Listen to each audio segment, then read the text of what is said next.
ဒီနေ့လူသားနဲ့ကုသိုလ်ရှင်အားဆိုလို့ရှိရင်ဖြင့်တစ်လကိုတစ်ချိန်ဒီနေ့လို23ရက်နေတဲ့လူသားနဲ့ကုသိုလ်ဖြစ်ပါတယ်ခင်ဗျာအာဟာရကုသိုလ်ရှင်မှာတော့ကိုအာဝါမက်ခိုင်ဝေလင်းသားဖြစ်တဲ့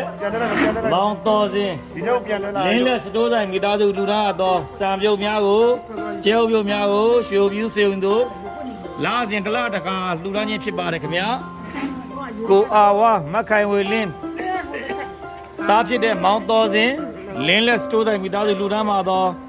စံပြုံများကိုအာဟာရဒါနများကိုလာရောက်လူတန်းချင်းဖြစ်ပါတယ်ခင်ဗျနောက်ကတန်းပေးပါဗျနော်လူမှာပါ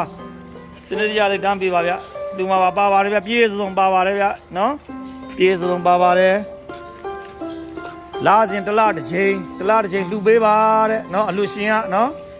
ကုသိုလ်ပြုတော့နှစ်ချီသွားပါသူတို့လူကနော်ကိုအာဝမက်ခိုင်ဝေလင်းတာမောင်တော်စင်လင်းလက်စတိုးတိုင်းမိသားစုမှလူတန်းသောအာဟာရကုသိုလ်အာဟာရဒါနများကို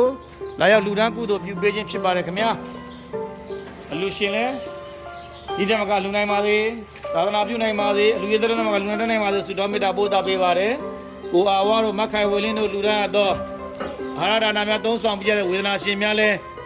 ဒီနေ့ခံစားနေရတဲ့ယောဂဝေဒနာများအမြန်ဆုံးသက်သာ၍အမြန်ဆုံးပျောက်ကင်းကြပါစေလို့ဆုတောင်းပေးပါတယ်ခင်ဗျာအားလုံးရှင်လန်းချမ်းမြေ့ကြပါစေဗျာတလားတစ်ချိန်လူသားနဲ့ကုသိုလ်ရှင်ပါနော်တလားတစ်ချိန်ပါဗျာနော်လာစီလူသားနာပါဗျာသူလည်းမပြက်ကွက်သေးပါဘူးဗျာ